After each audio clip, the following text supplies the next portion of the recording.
Hey, welcome to the Create Unknown, the home of Make Something Mean Something. We have a lovely, fantastic crowd of patrons here with us live on Discord. I am Kevin Lieber, and with me, as always, is Matthew Tabor. Yeah, this is gonna be a big one, and I regret to inform you that I'm back on the sauce. I'm back on the sauce. Oh no! What sauce is that? I broke down. It is Diet Best Yet Birch beer. I bought 5 cases on Monday, so I'm back in the game, baby. Wait, and what caused the gap? Why were you on the wagon to begin with? I was drinking a lot of it. Okay. Honestly, it changed my appetite too much.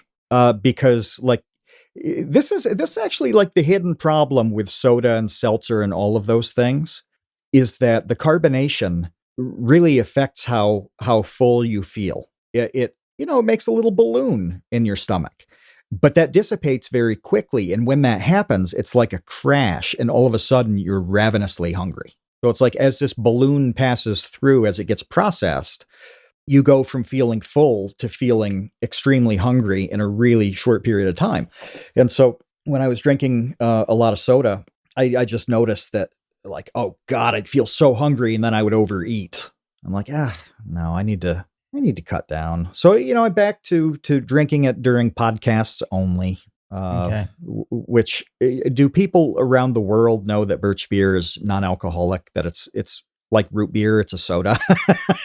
It's funny that you say that, because there was a time where you because as you do whenever I've gone to visit you, you give me parting gifts. Typically some kind of meat, some kind of extra tool that you don't need, that you somehow ended up with 7 of. So you give me one of those. Yeah, and then on one occasion, there was some Birch beer involved in this, in this parting gift ceremony. And I had it with me, and I cracked it, and it was, I was about to leave, and I was at home, and my dad was like, "Are you drinking a beer before you drive home?"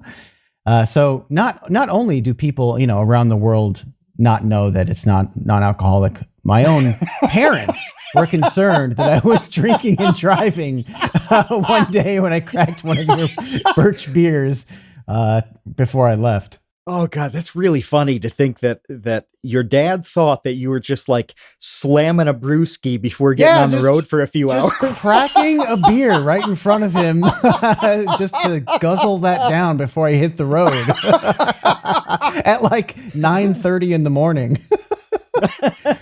Well, imagine for the uninitiated, especially worldwide, imagine root beer that's like half root beer flavor and half peppermint. That middle ground, that in between, is what Birch beer tastes like. And I prefer the diet, calorie free, for a lot of reasons. I like the taste better. But my local grocery store has their own like house brand. They're really, really cheap stuff. When it's in stock, I've got to stock up. And so when I do it, I'll get like 4, 5, 6 cases. And that's usually it at that store. So I'll just wheel it all up, and get the funny look from the checkout person. The weirdo who just has a cart full of one thing. Yeah, there's always that one person. Obscure product. Yeah. But I can't get it anywhere else. There's a better brand of it, but it's almost $1 a can, and it's an hour away. Oh man, that's some premium Birch beer. Yeah, they jacked the price. It's $10 plus tax and deposit for 12 cans. Like, no. It's very good, but it's not worth that. I was trying to think of like a rich person drinking that Birch beer, and I just thought of Obama for some reason. I have no idea why. That was the first name that came in my head. I was like, just imagining Obama, sitting in front of the fire with a $1 can of Birch beer, just vibing. If this was a Family Feud situation and Steve Harvey throws you that question, who in the world, which celebrity is most likely to drink Birch beer? You're slapping the button and screaming Obama. Yeah, he just walks away disgusted. Oh, Steve Harvey face. Yeah. no! Throws his hands What? up. What are you talking about? I don't know. I panicked, and I hit the Obama button. Yeah. I don't know. Well, I figured that I needed a stiff drink to talk about what we have to talk about. Well, major drama in the YouTube community this week as hbomberguy dropped a 4-hour video. Yeah, a few minutes shy. I think it was like 3:56. Yeah. Yeah, we'll call that 4. So a 4-minute video on the state of plagiarism on YouTube, outlining a handful of specific cases of people in detail of what it is they're accused of stealing and how. Mm-hmm. And a lot of people are talking about it rightfully because it's one of those sort of, watershed moments where this is a thing that I think a lot of people feel and maybe discuss privately or think about to themselves. Not really just on YouTube, but really all of the platforms. I think probably TikTok would even be much, much worse than YouTube on this case. But sure. But yeah, dropping this video brings it to light and then gives everyone an opportunity to sort of talk about it in their own way. It's just sort of how these things work. And it's kind of a way more complex topic that I think it's like most people will give it credit for. I mean, which is to say probably one reason why this video was 4 hours long and not 15 minutes, because there's sort of a lot to talk about with even the concept of plagiarism, especially in online video and where we are today, where we were compared to 10 years ago, rights usages, what fair use is, what is, transformative or not. One thing's for sure is that there were examples. For instance, I watched the segment on Angry Video Game Nerd, that was something that I was well aware of. We've had That's a famous James one, on. yeah. We've had James on the show. We've had Justin Silverman on the show. Like we have connections to those guys. And when that popped, obviously we paid attention, and that was seemingly a very blatant one. Out of all of them, where it was just word for word copying. Yes. So yeah, in a lot of different scripts too. I'm glad that you said that there's more to it than a lot of people realize, and I agree with that. The debate over this since the video popped, which was, I don't know, probably 5 days ago, it does not contain a lot of the nuance that I think the topic deserves, because there is a great deal to the topic of plagiarism. Okay. And obviously copying something word for word counts. But what if you commit to telling a story that somebody else has already told, recounting a factual event, for example? Well, let's say it's a history thing. Let's say it's about a battle, the Battle of the Bulge. Okay, it started in a specific way. Conditions led up to the situation, and then it played out in another way. Everybody who does a video on the Battle of the Bulge has the same progression, because that just plain is the progression. So there are a lot of very sensible ways in which there are going to be substantial similarities between videos. That's not plagiarism at all. But I wanted to have us talk about this because we have a somewhat unique perspective on this. I've done a lot of writing, mostly in the last 5 or 6 years. Before that, I was an editor. I edited over 6 million words for one publication. Editing allows you to see very clearly when somebody is writing in their own words or not. It's especially when you work with the same writers over and over again, because everybody has a style. Everybody has a voice. They phrase things in the same sort of general way over time. Your videos are about all different things. Your presentation is Kevin Lieber in all of them. And if you read something that wasn't yours, that wasn't in your words, it would be so glaringly obvious to anyone who's watched your videos for a long time. So I've had cases where I knew somebody was lifting material. The note is off by a half step. Somebody should be writing in C here, and you get a couple lines that are in C sharp, and it is horrible. It's jarring, just like it is with music. So I've seen a lot of that. But us together, back when videos were paradoxes, hard math concept videos, this was a distinct challenge for us, because sometimes we would be taking a topic that number one was inflexible, because with math, that generally has to work in a very specific progression. There's no alternate dimension on a math paradox, for example. No, it goes one way, the dominoes fall in only one way. And the second aspect is that none of these were ever new. They were never new. They would go between 75, 80 years old at the newest, going back to ancient Greece, thousands of years. So you have this topic that can only progress in one way, that has been done and done again for up to 2,800 years. How do you do something original in those circumstances? And that was where we had to begin on every single topic. That's a perspective that a lot of people don't have, and we were enmeshed in it for a few years. Now there's a lot more flexibility with the topics that you're doing now. But when it's let's say somebody does something on the ship of Theseus paradox. Didn't Jake do a video on that years ago? A long time ago. Yeah, I mean, he might have mentioned it as. There's not much to that paradox, so it might have been part of another one, probably. Mm-hmm.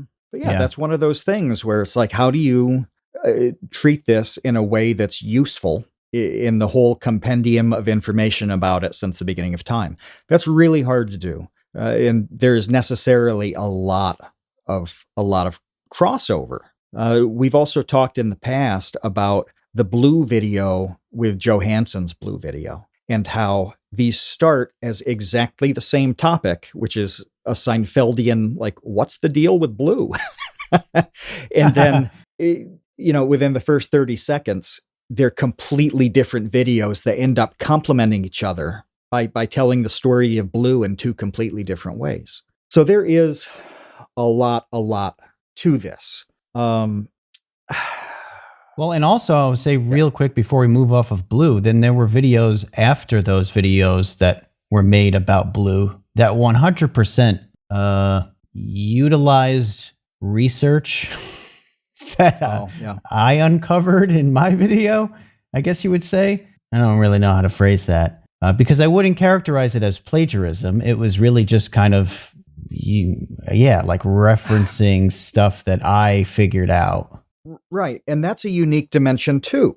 I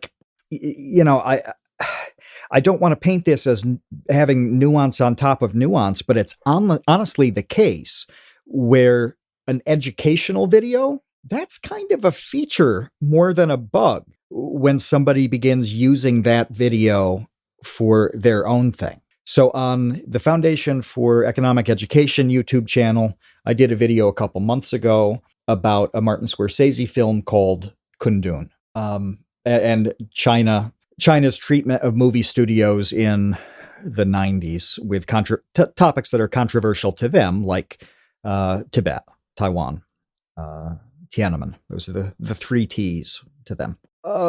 Maybe 3 weeks later, an article came out in a major publication that it was the video. It was the video in article form. Yeah. Yeah. This was like a 7-minute video. So it was a long, documentary style. Initially I was really annoyed by that because they didn't even say hey, this important issue came up from this video I saw over here and then relays it. No. They didn't do that. At the same time, the goal of that video was obviously to bring awareness to the situation, to increase knowledge of the topic in the broadest sense, and somebody copying it into an article furthers that goal. We got the message out that much broader by somebody doing that. So you do get the nuance on an educational or an informational topic where if somebody does cite your stuff very heavily or even make their own version of it, they're doing exactly what you set out to do by making that in the first place. So there's a lot to consider here. Yeah, there is. And going back to the math paradox things, that was, one of the reasons, and I think some people maybe didn't like this, and I do understand that as well, if it wasn't really their style of presentation. But man, so much of trying to figure out what those videos were was how to demonstrate the concept in a fresh way. So whether it was with checkers or roulette wheels or tiny plastic babies, I mean, whatever it was, that was sort of like what we considered the transformative element for sure in modernizing a concept that, might be in some Martin Gardner journal from decades ago. Mm-hmm. And you're really just retelling the article entry on this particular paradox. But rather than, just reading it, I suppose, it's like, okay, well, let's get some kind of cockamamie props and visuals involved and make, these dice from scratch and whatever it was. So, that was a huge part of that process that you and I are conscientious of and have been for years. And it is this weird thing where when you see people who don't care at all about that, it doesn't matter to them. There is no ethical standard surrounding just copying someone else, and they're wildly successful with that. And on top of that, a whole lot of people don't care. No, they don't either. So it's like, well, what are we talking about almost? Yeah, that's a really important thing to recognize and admit too, that most people do not care about any of this. They just don't. This has been a topic that I've thought about for a long, long time because it's been a real problem to me. And I've gently expressed it as people being Wikipedia readers. I've used this phrase over and over, like in the educational sphere especially, where they'll do the most surface level investigation of a topic, which amounts to reading like the first 3 results on Google, one of which is always Wikipedia, and then telling the story, kind of leaving it at that. That is so lame to me. It really stinks. And it's obvious too when somebody's done that because they don't ever go into anything related to the topic. And something that I'm very proud about what we've done is we didn't do it consciously. This is just who we are, is that we like the context of everything. And to me, that context is often language. We'll look at the roots of words and why a thing is called what it's called. That actually matters to me. How talking about a thing has developed through, 3,000 years and a dozen different languages to get into whatever phrase we use right now. That's a supporting concept. Well, you look at different styles of things. And so we talk about the stuff and end up putting in, as much supporting material as we think that the video can handle. And the problem that we've never had a problem ever once where it's like, oh, here's a big gap. What do we do? The problem we have is here's a mountain of cool stuff that the research has uncovered. What can we put in that won't derail the video? Because at a point, you can't do what you can do with a book, which is have like a side quest that takes up a whole chapter. That's totally fine and it's awesome in a book. You can't do that in the same way in a video and still hold people. Not when it's not a story, right? So like if it's a math video, you gotta tread somewhat close to the path of that topic. So when those things aren't in a video, it's because somebody doesn't know them. It's because they don't see those connections because they didn't go deep enough to find them. You don't even have to do that. You can't connect dots if you don't know the dots are there. That's how I think of it. Yep.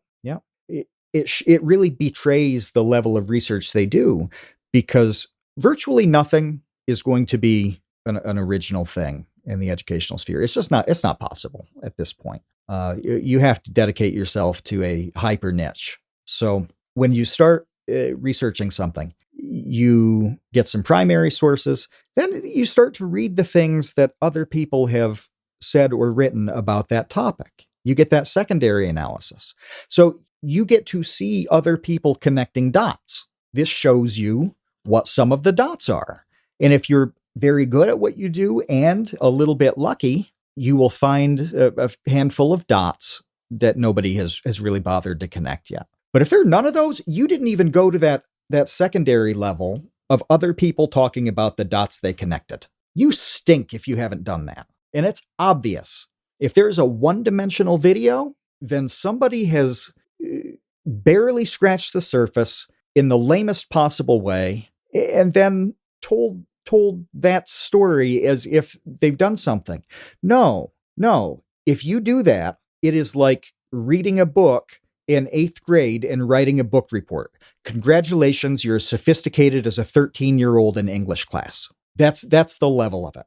And it sucks. It sucks and it's lame. If you have the personality to pull it off, maybe a lot of people still like you. And that's good. You know, if the content is true, like you're doing a good job telling people all of this. But you're going to be proud of it? Well, that's between you and your maker. But I think if you're proud of it, you are absolutely delusional about what you're producing. And if you aren't delusional and you sincerely believe it, you have no idea. You have no idea how it really should be done.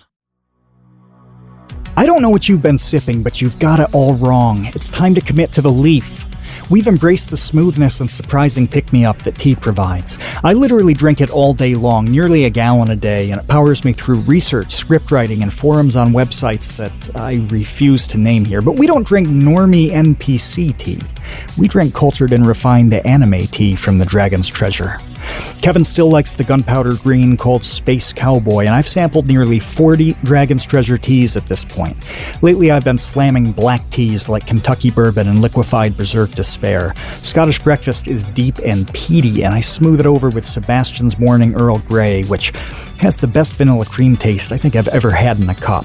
Give me a pot of that with a hot meatball sub from Sal's Pizza and Brooks Barbecue Chicken to wash down my last meal on death row.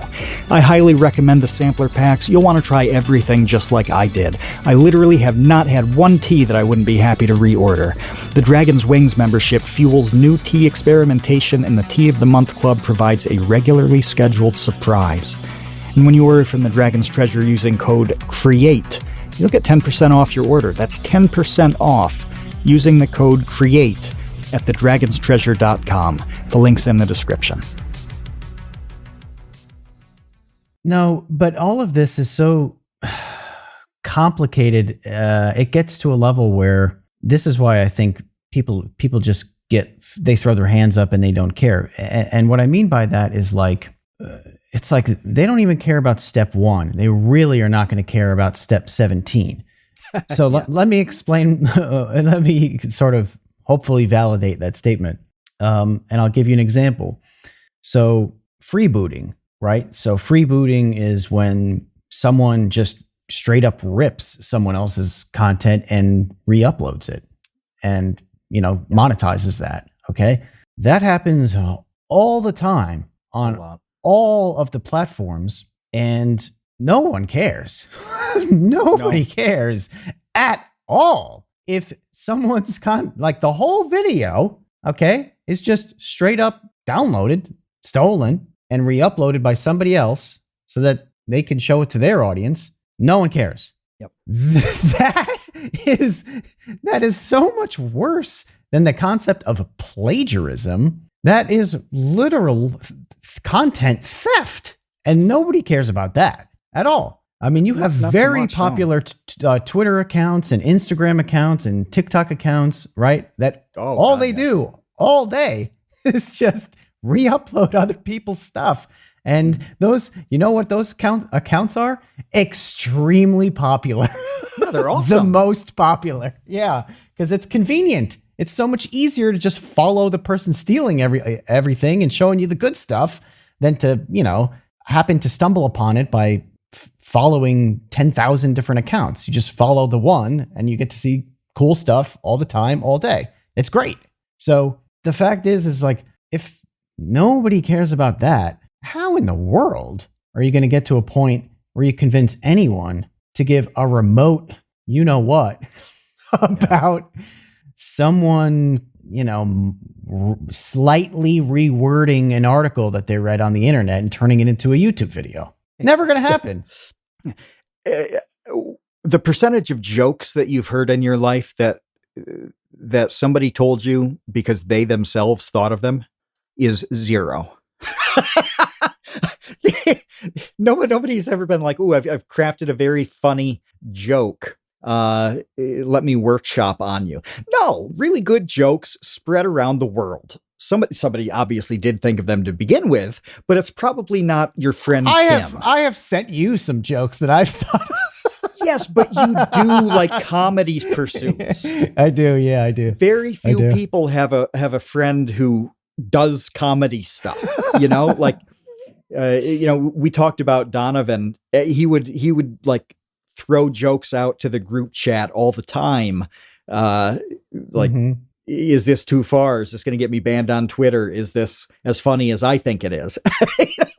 Okay, most people don't have a friend who is like a stand-up comic or draws potato cartoons in their spare time. So all the jokes you hear came from somebody else, and you don't care. If the joke is funny, you don't stop your friend, you don't stop laughing at the end and say, "Now, Tim, level with me here. Did you come up with that joke, or did you just hear it and tell me?"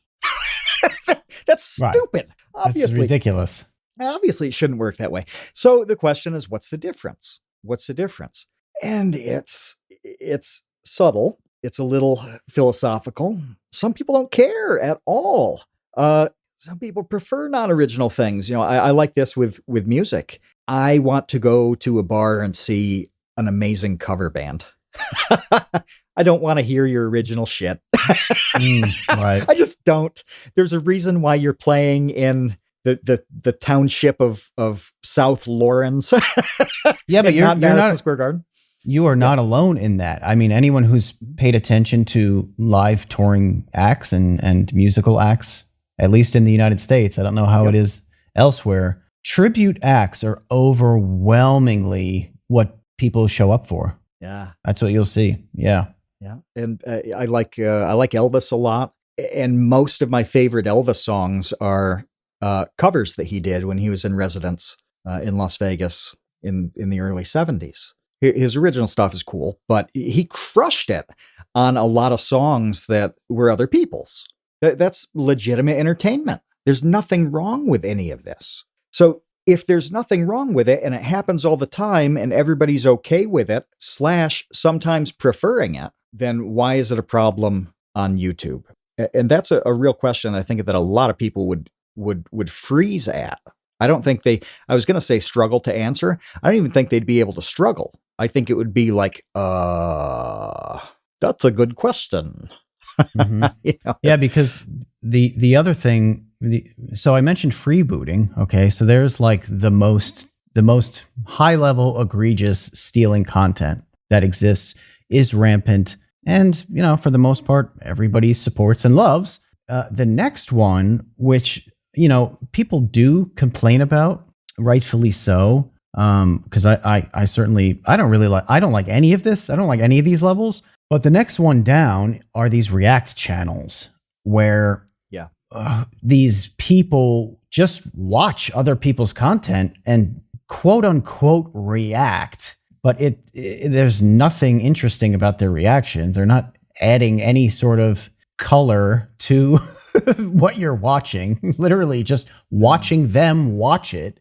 And those people are, monetizing that. And again, it's just like the next level down of what I would consider to be stealing other people's content. But that's also really popular, right? And that no one would complain about this if no one was watching this, but that's very popular. Is one of the more popular streamers do this all the time. XQC or whatever. Right. Yeah. And there are other ones who are well known for this is what they do. They sit around and they stream watching other people's content. So what's that? That's not great, but no, and it's not that commentary like Moist Critical does, where like he watches a thing to the point where he can say something about it, and then he'll put his comments in. Some of these others, like, okay, here's somebody eating a bowl of cereal as they watch a 24-minute anime episode. Right. Right.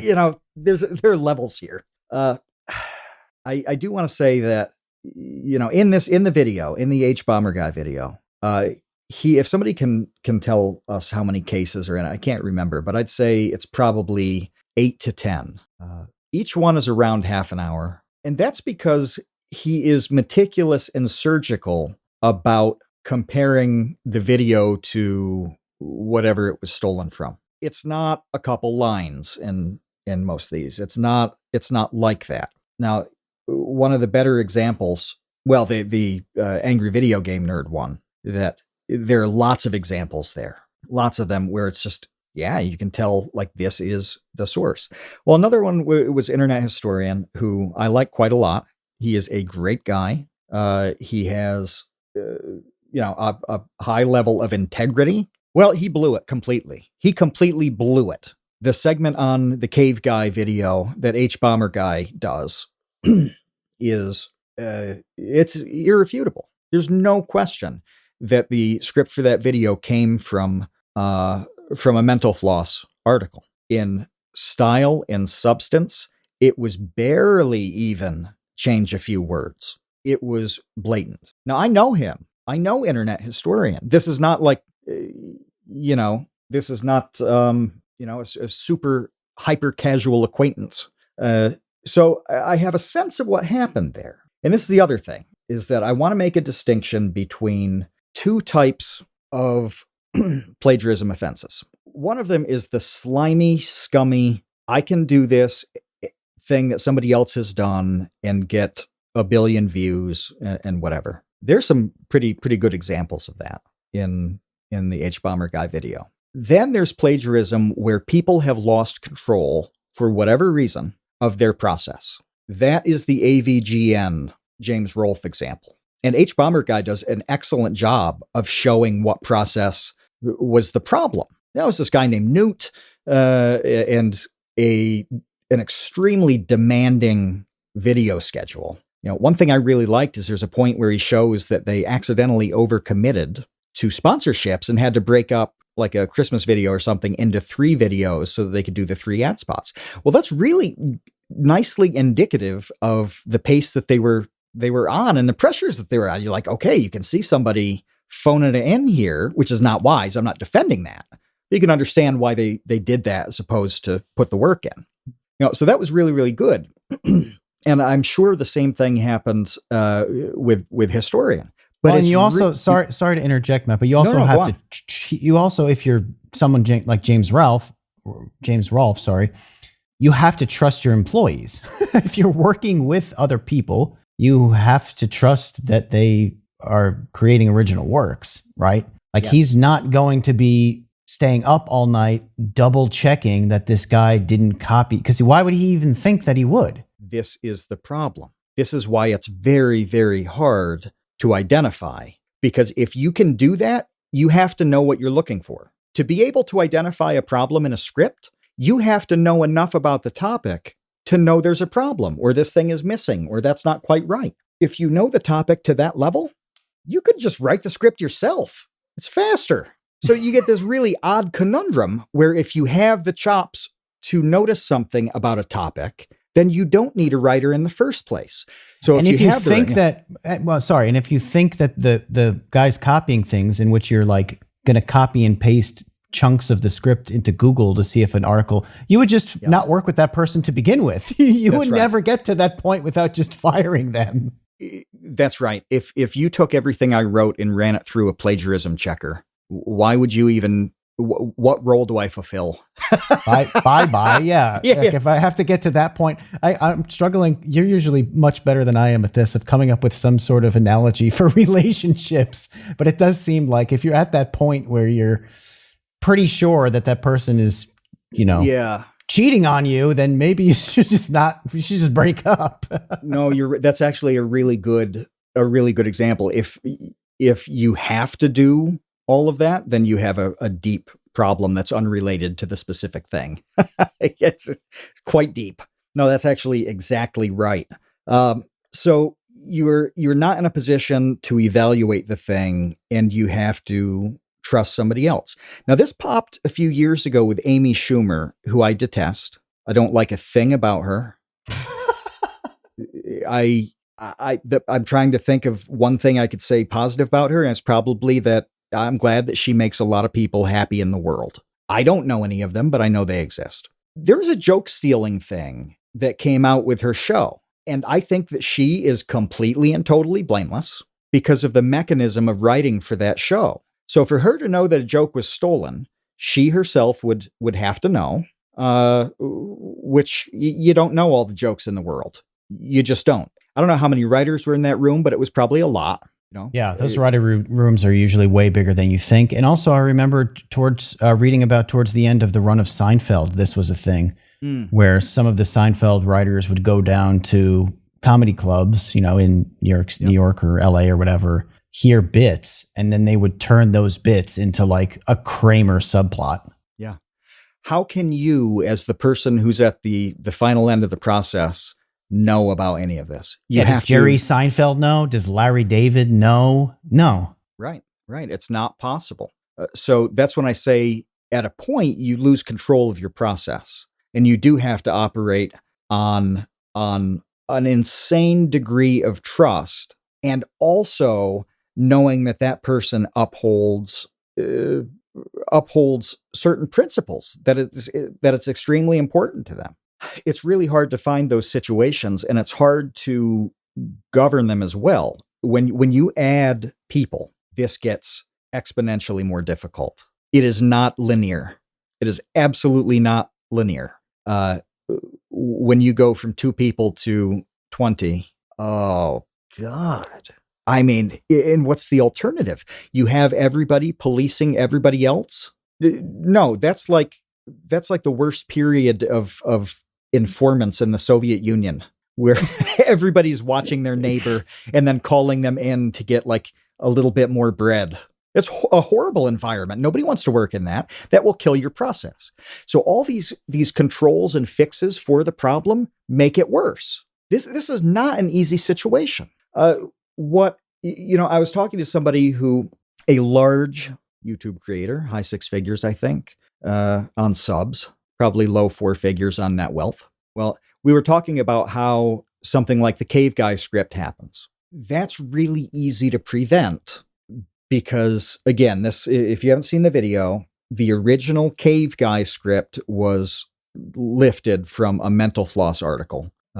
So this could have been prevented in the easiest way possible. You write the thing in Google Docs. Every single thing you write, you highlight and comment the source if it's sourced from something. Well, Kevin, the script on the video that you're about to release is probably 95% commented, isn't it? The whole screen is yellow. Oh, from highlighting and commenting. Yeah. In your case, this is not the case in other types of videos, but the visual asset that goes with something in a script is almost always the source. Quite often the source, not almost always. So there's a built-in check there. But if you have to do that, if you have to mark, here's where the information comes from, well, in that script, it would have been one giant comment linked to one article. It would have been obvious that there wasn't a diverse set of sources that this was pieced together and created from. So you can build in operational controls for this sort of thing. We don't do it to make sure we don't have a plagiarism type thing. But this is very important because sometimes you're forced into a spot where you have to do something that somebody else would consider to be plagiarism. I'm trying to think of a specific example, and it's hard because I don't think anybody would know them because they're parts of videos that you've done. We usually use 3, 4, 5 books on a topic. that are on the specific topic, and then 10 trillion sources that are, outside of it. Research papers, studies, newspaper articles, whatever. But a core stack of books that do a thing. There are times when there's only one way to tell a piece of a story. There's one way. It literally is boring and stupid any other way or incomplete. That's it. And somebody did an amazing job. They got it right. They were the first to do it. They did it in their book. And it is completely and totally impossible for somebody else to do it better. They have maxed it out. They have hit the ceiling on being interesting here. Well, they did that for a reason. And if you do anything else, yours is going to be bad. It's just going to be bad. You're forced into doing the same thing because the situation dictates it. The information dictates it. There's not a lot of flexibility there. And my first reaction to the hbomberguy video was, there's another level here of analyzing writing, which was not, the point of his video was not to go to the nth degree on writing. What is plagiarism? Yeah, that wasn't the point. Yeah. So I'm not saying like, oh, he should have said this. No. It wouldn't have been a fit in his video. But there really, truly are times where you need to do, for the sake of the person watching or reading, you need to do something that's already been done. When that happens, all you have to do is cite the source. All you have to do is say, this guy wrote it here. That's perfectly appropriate. Nobody cares. There's nobody in the world who watches a video and then, Kevin, you say, John Smith wrote in his book about, bubblegum wrappers, and then you read 3 lines from it. I say, oh God, I'm going to X out of this video because he just relayed information that somebody else thought of. No, nobody cares. This is the way that's what it citing works. Sources is. Yeah, I mean that's literally what citing a source is. That's citing a source. Yes, this is how writing works. So it is totally appropriate. Austin Kleon he's written some really tiny, amazing books that I like. The first one that really got him on the map was called Steal Like an Artist, and it's a great look at this topic because almost everything is derivative. Even if you don't intend it to be. I realized this when I was reading 20 years ago, very early New York State authors, not the city. Washington Irving, James Fenimore Cooper, a little cadre of friends who wrote in that period. Well, they wrote with really long, multi-clause sentences to the point where most people think it's unreadable now. They don't like it. Well, that's what I was reading. I did that for a couple months. And slowly, that's how my writing became. I wrote these long, drawn-out, complex sentences that were unreadable to the people grading my papers. It just happened. I didn't try to do that. I didn't try to imitate them. No, I kind of spit out what I was putting into my mind, in a gentle way. This happens all the time. How many ideas, Kevin, have I pitched to you about things? And you're like, yeah, that's been done here. And you'll link me or something to it. And I'll look at it and be like, oh yeah, I saw that months ago. We want to help you make something and mean something. And we say that phrase all the time because when you're making something and you know it means something, even if it's just to you, that's when you feel pretty good about what you're creating. The support for the Create Unknown in recent weeks has been incredible. Animators, artists, musicians, YouTubers, aspiring filmmakers, comedians, it is crazy how talented everybody in this community is. Consider joining the Create Unknown Patreon. Every dollar that comes through goes straight into the podcast and its community. That means more highlights videos. It means a big Minecraft project that's on the way. And eventually we'd like to manufacture custom piss bottles so you never have to leave your battle station. And being a patron unlocks participation in all of our live recordings. You've seen the roster of guests we've had. Having access to their minds is a unique opportunity. You can go to patreon.com/thecreateunknown or click the link that's in the description. Every little bit helps and your support means absolutely everything to us. Patreon.com/thecreateunknown, links in the description. We appreciate you, Space Cowboys. Dude, I had the funniest example of that happening to myself. So the other day, I think it was maybe the end of last week, I was just kind of searching for weird stories, searching for interesting topics. We've been doing videos telling stories recently about disgraced or forgotten sort of figures in science. And I came across an article about this. Oh man, I can't remember the details of it well enough to be able to relay the story right now. But essentially, it was a guy. I was like, this would make a great video.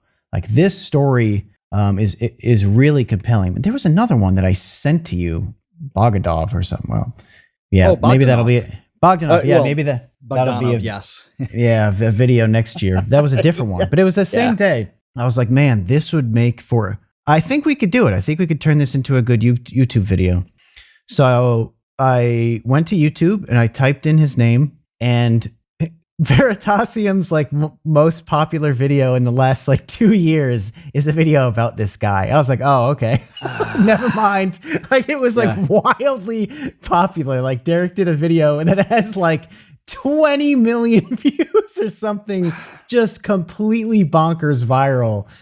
That is the story of this guy that I was like, ooh, I've uncovered this little unknown gem of a story that I think would be great to tell on Vsauce too. And then meanwhile, 27 million people have already watched Derek's video about him. I'm like, okay. And back in the day, you probably knew about that video, and it's gone. At a point, it left your mind. You almost certainly encountered that video at some point. May not have watched it, but it came up in a feed. You saw it. You knew it existed. Whatever, but it didn't stick because there's no reason for it to stick, and so that didn't pop down the road. I mean, you can forget things, and you can also internalize ideas to the point where you think you had them. Yes. I've seen this happen. Yeah. I don't want to even say I know people who do this because maybe there's a spectrum of it and some do it more than others. But I might be willing to say that virtually everybody does this this phenomenon because I have had this happen to me basically with every creative person I know. Oh, you've talked to me about this. Yes. At some point they tell me their idea. They tell me their idea. And I'm like, yeah, that was my idea. A month ago, this is what I pitched to you. Yeah, dude, I do like that idea. I really liked it when it was mine, and I told it to you 7 months ago. This is not like a Matt Tabor problem. This has happened to me with every creative person that I'm friends with.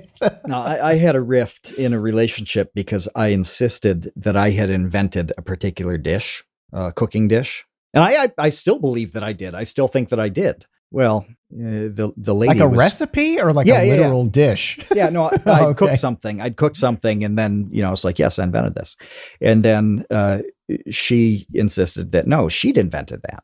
And we'd been eating it so many times that couldn't really go back and think about who did what. And so we both thought that we were the originator of this food dish, and I still don't know who was. There's no way to find out. So it happens in little ways and it happens in big ways. I do it all the time. And so there is some nuance to this, but there are different ways. You have to talk about the different pieces in different ways. So it's where did an idea come from? That's one kind of thing. Where's the progression of it? This was the big thing in the Internet Historian video. So the premise, by the way, is this guy is stuck in a cave. This is the theme of the video. The Mental Floss article went through the thing hour by hour with what was happening to him, rescue efforts, whatever. But it was done sort of like a true crime show where they're reliving the progression of that whole thing. And the historian video did it that way as well. So it was hour 12, this is where we're at, and hour 41. Well, that could be one of those, this really is the best way to do it situations. And it's not like that guy invented chronological order. So that's one thing to talk about. And then there's the specific script or presentation of a thing. That's a different debate. Yeah. And on that one, when you see side-by-sides in many of the hbomberguy cases, that's the indefensible part, right? It's so obviously copied in language and structure and all of that. But you have to treat each of these pieces as a separate thing. Where'd you get the basic idea? Does it matter that somebody else has done that idea? Does the way you do it, the structure of the thing, resemble somebody else's structure that really feels proprietary? And then it's that detailed level of stuff like the actual words that you're using in the example of a YouTube video. You can't really treat any of those things separately. Or, I mean, treat them all together. You have to treat them one by one. You know, there are different levels of really, really art. You know, it is a super general thing. Being derivative, this came up in the episode chat. You know, that term it's really important. You know, Tolkien has almost defined what like the fantasy, that style of fantasy, the genre is like, with orcs and goblins and white and gray wizards, and like, there's nothing wrong with that. There's nothing wrong with writing a story that has orcs and goblins and white wizards, and a lot of things in that sword and sorcery genre. It's the language of high fantasy. Yeah. Yeah, and that's it. The best you can do really is decide whether you take the high fantasy road or the low fantasy road. I don't know if anybody here has ever read a really bad story or a really bad book. Perhaps you've written one, especially when you were young. I have written some very bad things. But you try to be original, or you read something where somebody has tried to be original, and it's just not good. It doesn't work. They've sacrificed quality or really entertainment for the sake of having something that nobody else has done. You know, so like the wizard is walking through the forest and sees a turtle up on the road, and then the turtle pokes his head out of the shell, and attached to his head is a machine gun. Starts shooting at the wizard. Okay, nobody's done that, but that doesn't sound very good. You know, I don't know. That sounds pretty cool to me, but I'm also an idiot, so I like dumb things. But an example of this for me is actually the writing of William Gibson, who is famously like one of the originators of the cyberpunk genre. I find his books like unintelligible to read. Now, that is definitely a me problem, because I know people who absolutely adore the writing of William Gibson.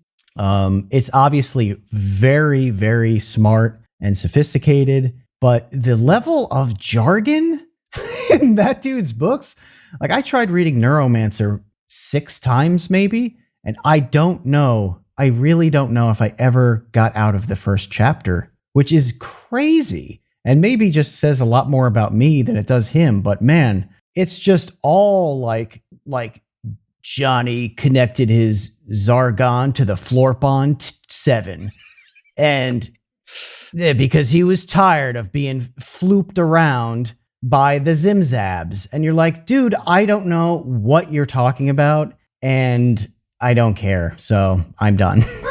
This is an actual genre, and I'm going to stoop here. I'm going to stoop to being a Wikipedia reader, because this is by far the best way to express it. William Gibson did speculative fiction, and speculative fiction deliberately does, Kevin, what you're saying you don't like, and I don't like it either. I have a lot of trouble with that. I don't like Dune. I find it to be very similar to what you were describing, where I don't know what's happening. I don't know why anything is happening. And I don't know. I like reality. But the Wikipedia speculative fiction says that it deliberately departs from realism or from strictly imitating ordinary reality. So the whole mission of speculative fiction is to do that thing, to make sure it's unrecognizable to reality. Yeah, I liked Dune. I read Dune. I thought it was cool. So I was kind of enjoyers in this chat. I thought I was on board, I guess, with speculative fiction, but the William Gibson thing lost me like instantly. Dune, I don't think Dune would be speculative fiction, but it feels like it is to me. Okay, got it. That's my level of discomfort with right with stuff like that. But you can imagine how, if your mission is to write a speculative fiction book where everything departs from reality, meaning you have to invent it, a lot of that's going to suck. A lot of science fiction is terrible, but that's partly because that's the process. When you enter that realm where you have to make a lot of things up, the results are going to be pretty bad. It's sort of the writing equivalent of like a show like Chopped, where somebody just gets a table of weird ass ingredients and they have to build a dish out of it. This can be amazing and they can be super creative, or, you have like a dog poop and pickle pot pie. I didn't see the episode where dog poop was in one of the baskets, but yeah, they have dog feces in most episodes. Yeah. Yeah. Dog feces, a radish, soy sauce, and mascarpone. Well, I do think that anytime you do something, and by the way, I want to point this out too. This tends to happen, this plagiarism stuff, like the cases that hbomberguy puts out are not 71 subscriber channels who are doing everything on their own. This creeps in when an enterprise is large enough to be vulnerable to it. With Cinemassacre, Screenwave, AVGN, whatever that enterprise is over there, they were doing so many shows. They had high volume production. They were vulnerable to cheating. Historian's channel grew to a point where, surely he needed help with editing and writing and whatever, because you just can't do it all at a certain point. And adding those people on made him vulnerable. The people like XQC, that it doesn't take 25 people to produce that content. However, there is an expectation on really high volume with streamers. They wouldn't be watching and technically reacting to a show if they didn't have to stream 5 hours a day. Yeah. So these situations make them vulnerable to it. Who is more likely, in going back to 8th grade again, who's more likely to turn in a plagiarized paper in 8th grade? The kid who just says, screw it, and does something else, or the kid who has not begun to write the paper until 10 p.m. the night before it's due and panics? This is obvious that certain systems and pressures are a breeding ground for this particular kind of bacteria. And you have to keep it clean. You have to disinfect like crazy and not bring in contaminants if you can avoid it. It's a huge process just to do that. You don't have to do it when you're the one writing, recording, and editing. You do what you want then. You would only copy if you made a conscious decision to copy. But once you get to a certain level, the good people who have integrity become vulnerable to these sorts of problems. Now, I do think it's on them. I'm not excusing them at all. It's 100% on all of them to not let this happen. You have to find a way in your process that works to avoid this kind of problem. It is on you, fair or not, it is on you in the end. And you have to do whatever you have to do. Now, hopefully it's just hiring really good people who have the skills and who you can trust. Hopefully that's enough. Kevin knows that I don't sneak in horrible things like if you print out a transcript of his video, like the capital letters of the beginning of each sentence don't write out like, I am a QAnon pizza pedophile. I'm not doing that, and he knows I'm not doing that. But the bigger it gets and the higher your volume, the harder you have to work to do this. And it's unfortunate that anybody has to, but you have to. You have a responsibility to do this. Stuff's going to suck too. I got to point that out. Your derivatives, or not derivative, your copied stuff is probably going to stink. So you have an incentive not to do it there. But yeah, I do think it's on all of these people. And that's why I like this video so much. I tweeted, this is the most important video to come out in a few years. The last one that I thought was as important was CoffeeZilla's algorithm video a few years ago. You remember that? Yeah. The P-score type thing. Mm-hmm.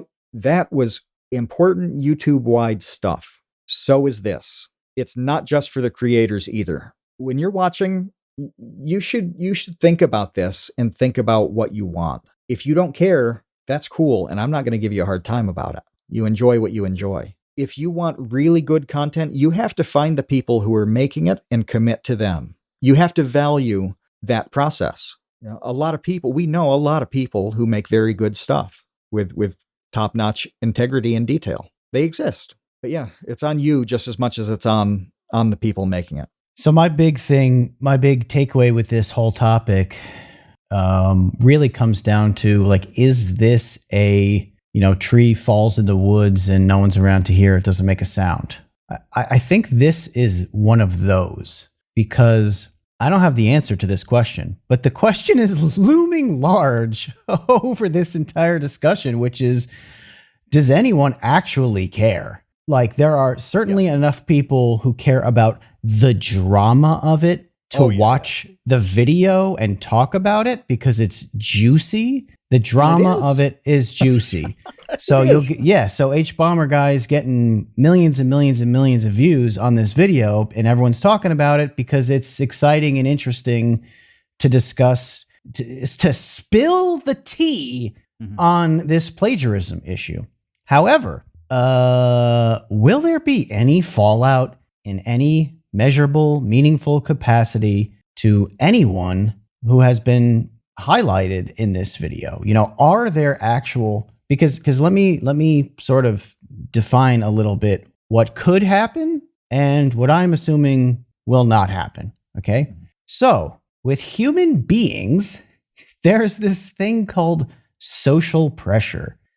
And there are things amongst human beings that other human beings will get upset about, and the social pressure will mount, and they will create consequences for the bad actor. So let me give you, there are really, anything against the law is like very obvious. I don't want to talk about anything, OJ murdered his wife, he's canceled. Like, okay, that is not what I'm talking about. What I'm talking about are things like, here's an example, okay? And maybe I am simplifying this situation, but I don't think that I am. In recent YouTube lore, one of the Try Guys was kicked out of the Try Guys and canceled forever for adultery. Oh, that's right. Yeah.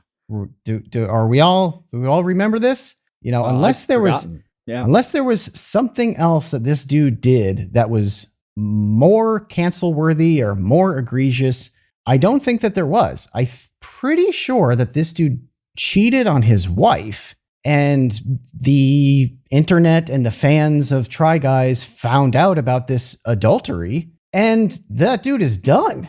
It was a huge controversy. He was kicked out of the Try Guys, which is one of the most popular YouTube things that has ever existed. Millions and millions and millions of views. And this dude is gone. He's disgraced.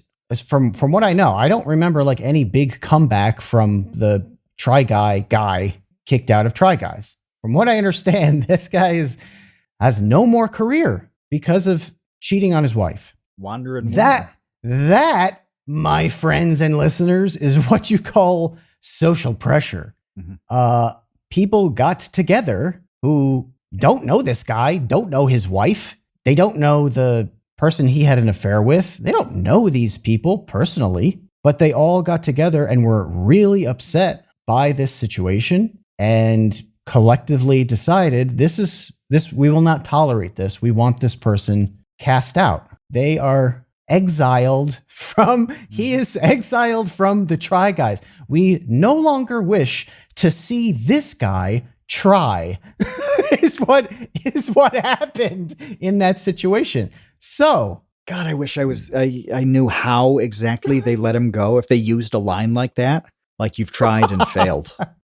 Yes, you're no longer allowed to try. You've tried your last thing, guy. My point is anyone lighting the torches and grabbing the pitchforks over plagiarism? It does not appear to be the case. Am I equating adultery with plagiarism. I mean, they're both kind of, one of the 10 commandments. They're sort of, thou shalt not steal, thou not shalt covet thy neighbor's wife, or, they're both on the tablets, but this has changed. This has changed over time too. Yeah. So it's just not the same. It's not the same offense. It obviously is not the same offense. Let me give you an example that the youngins will not know. Okay. In 1987, here we go. The leader of the Labour Party in the United Kingdom was Neil Kinnock. In 87, a United States politician plagiarized one of Neil Kinnock's speeches. He got busted hard for this. He actually was trying to run for president in 1988 when this came out, and it was a major reason why it kicked him out of the race. The consensus was that he was done in politics. His integrity was gone. It was over for him. His career was a dead end after he was found plagiarizing Neil Kinnock's speech. His name was Joe Biden. So it ended up not being much of a problem for him. Oh, God. But that was the ultimate killer 40 years ago. Milli Vanilli is the most famous example in entertainment of somebody cheating and getting busted on a grand scale for it. This is Milli Vanilli lip syncing, not actually singing their songs, but pretending as though they were. This was a big, big deal at the time. Wifflebutter says in the chat, Carlos Mencia too. See, the Joe Rogan, Carlos Mencia conflict over stolen stand-up jokes years ago was incredible. It really mattered until recently. Carlos Mencia. That's right. Yeah, that confrontation was epic. But when we were kids, this was the ultimate killer. It was suicide with a career. It was, you would have been kicked out of any college or university that you attended if you'd plagiarized something. The consequences were severe. That has changed. And I don't think actually it's a tree falls in the forest and nobody hears it thing. I think it's a tree falls in a forest and all the other trees have their fingers in their ears because they don't want to hear and they don't care. Nobody cares. Is that healthy? I don't think it is at all. I don't think it's at all healthy. I don't think that there should be some, shut down angry video game nerd. I'm not going to take the next internet historian video seriously. No. Doesn't work that way. And I did like in hbomberguy's video that he showed how Screenwave dealt with Newt, the guy who did this. He showed that they resolved that problem. That's all you can do once it's happened. I don't know where that script came from for historian, but I'm sure he solved the problem. He probably threw them to any of the animals in the Australian wild that could kill a man. But this is going to be dead in another week. This is going to be a quirky little footnote that occasionally comes up in the future. And maybe some people will strengthen their practices so they don't get exposed. That's the net good to me, is that I think some people are going to get nervous. You don't want to be in a video like that. But I also think that a lot of people are aware that they're doing this. It's not nearly as much of this accident happened. We had a bad apple in the mix and, that sucked. Oh, a lot of people do this stuff. And they mean it. They are quite happy being those Wikipedia readers and making a video where they come off as brilliant. Oh, God, they're so smart. By the way, talk to some of them in person. See how much they know about those topics. It goes about how you'd think it would go. No, please don't do that, because if anybody asks me about anything, I don't remember anything ever. So don't ask me any questions about these topics. I forget every video the moment it's published. It's literally the day after. I can't tell you what the video from yesterday was about. It's Men weird. In Black. It's Men in Black, the memory erase thing. Just gone. It's gone, and on to the next one. And what is the next one about? And then you just plug through that one. Yeah. So Kevin, do you like that this video exists? What, as we wrap up here, I do want to get to that. Do you think this video is a good thing? Yeah, well, of course. I mean, I think that I don't like plagiarism. I don't like the fact that people just steal other people's content. And, but I think I'm a little maybe too cynical about the audience's interest in that. Like, my perspective on it is that this is kind of like an inside baseball problem between like a handful of players in the game, and not even everybody that's playing baseball cares. It's like it's like a niche within a niche of people who think it matters to create like actual original content, and then droves and droves of watchers and producers who simply don't. And what's the argument against them? Like, how do you convince someone who doesn't think this matters that they should? I don't know the answer to that, because it comes down to something involving morality, ethics. It seems to get like, too. Yeah, like, I don't know. It seems to just get conceptual really quickly. I'm not trying. Yeah. Oh, sorry. Go on. Well, I would say like the only like tangible argument against it would be that you at some point you do need original creators for the copycats to steal from, you know, and sort of rewarding and heaping. I don't know. I don't want to say heaping praise, but I guess rewarding people for original work seems like a good idea. But at the end of the day, if you would rather just subscribe to some content farm aggregator because, you know, it's better for you in your life to conveniently just open up one, because that again, going back to like the freebooting thing, that to me is just a billion times worse than this plagiarism thing. And people love that stuff. Like people, and if you're a creator, and I'll also say this, because I've seen this time and time again, if you're a creator who complains about being freebooted, you get ridiculed. Like, people laugh at you and think you're like a dweeb.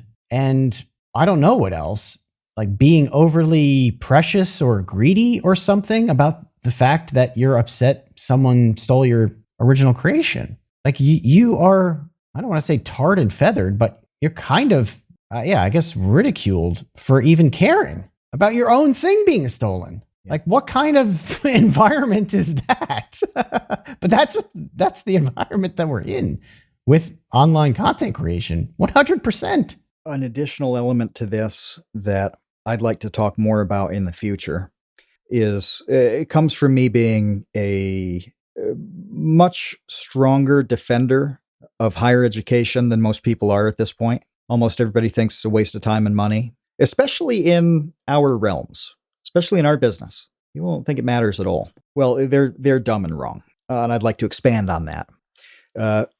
But it's obvious to me who has been trained to write and who hasn't, because it's very easy not to plagiarize when you know what you're doing. When you have practiced writing, been taught writing. I was very lucky to have been educated by writers in the 1800s. Being old is good. I know how to write a thing appropriately because I went to school and picked that up. I didn't study English or anything like that. You know, it comes from virtually any discipline. That matters. There's a tremendous amount of value in that. We get a lot of young people in a thing like YouTube where they never did any of it. You know, they did whatever the kind of bare minimum was in school. They never thought about it or had any real instruction with how to put ideas together and express them. It's obvious to me that there's a lack of training problem. And I say training, not education, because you can get that training outside of schools. Outside of college, you don't have to go to be this kind of writer. You absolutely don't have to, but it's real easy when you do. We have a lot of things that are changing / missing that are new. That level of training being low is new to me. People not caring about this is something that's new to me. Again, contrasting it with the end of Joe Biden in 87. There are double standards on things too, where we see, and this was a criticism of hbomberguy. I didn't bring this up earlier because I don't know enough about it. I don't know a lot about him at all. But I saw a lot of reactions that said, wow, he made this video when he's friends with Hassan Piker, who's a champion plagiarizer himself. Like, I tuned that out because I don't care. I mean, all the evidence was there. That's all I care about. I have no idea what hbomberguy is like. He may be a villain. He may be despicable. I don't know. I don't really care. I care about, does the evidence that he presented make sense? Is it compelling? Well, when he puts stuff side by side over the course of 25 minutes, somebody's script, yes, that's compelling. 2 + 2 = 4, regardless of whether Heinrich Himmler or Taylor Swift is telling you. But the criticism is that, like, how can you go after these people for this type of plagiarism, and then meanwhile, buddying up with someone who's steals content in a more egregious way. And that's kind of where I am trying to fold in like these other versions of content theft, because I mean, that's not what his video was about. It was not about reaction. Like, maybe he does a 4-hour, I mean, that'd actually be a pretty short video. There's not much nuance or analysis that needs to occur to just, show that people sitting around and chugging gamer fuel and watching anime is not really the most transformative content. But that's why I think it's important to mention that there are different forms of content theft, of what you could consider plagiarism adjacent or something. And it all sucks, and it's all rampant and popular. We have at least 2 standards, though. There used to be double standards. Now it's probably like sextuple standards. But in that same era of Biden stealing a speech, Dan Quayle, in a public debate, misspelled the word potato. That was the end of Dan Quayle. I mean, he had a good career after, and, not in politics. He did okay. But he went from being vice president to a laughingstock because he misspelled potato. And then in that same era, you get someone who just copies a speech from another world leader and passes it off as their own wisdom. And then that person rides out the storm and becomes vice president and then president themselves. We have different outcomes for all of these people.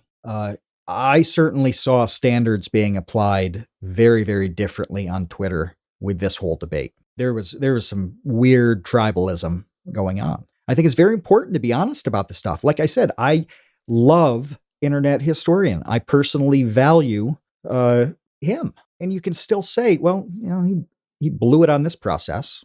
I think James Rolfe and Screenwave have released and influenced a great deal of entertainment over the years. Well, they blew it on Monster Mash and whatever that string of events that led to the plagiarism was about.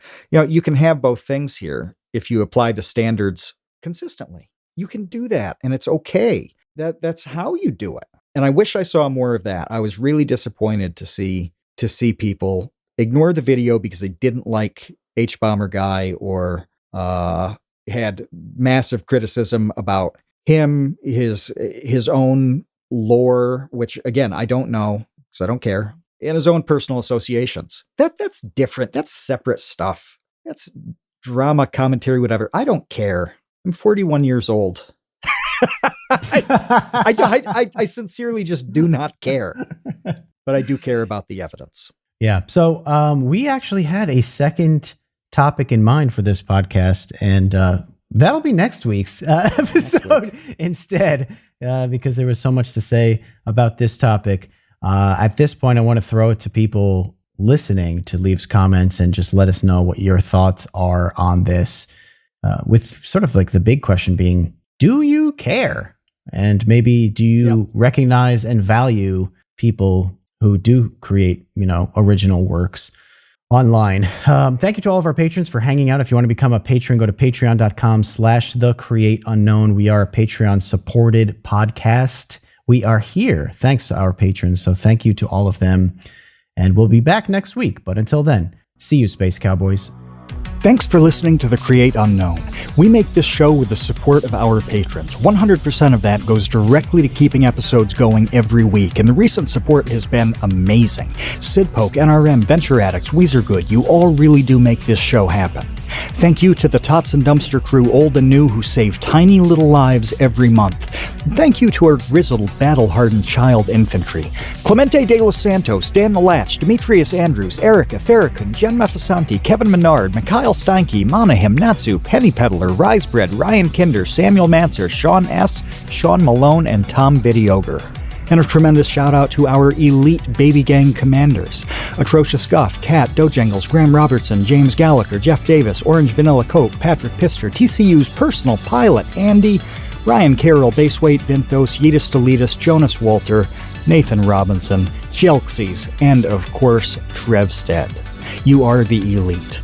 Thank you as well to our indentured servants, producer-editor Ben Webster, Minecraft mogul Laterman, Discord kitten wrangler Conrad, and producer emeritus Dan Yoshua. Thanks to Baseweight for use of Created in the Unknown for the opening theme. Thanks to Electro Voice for giving us mics to sound good on top of it.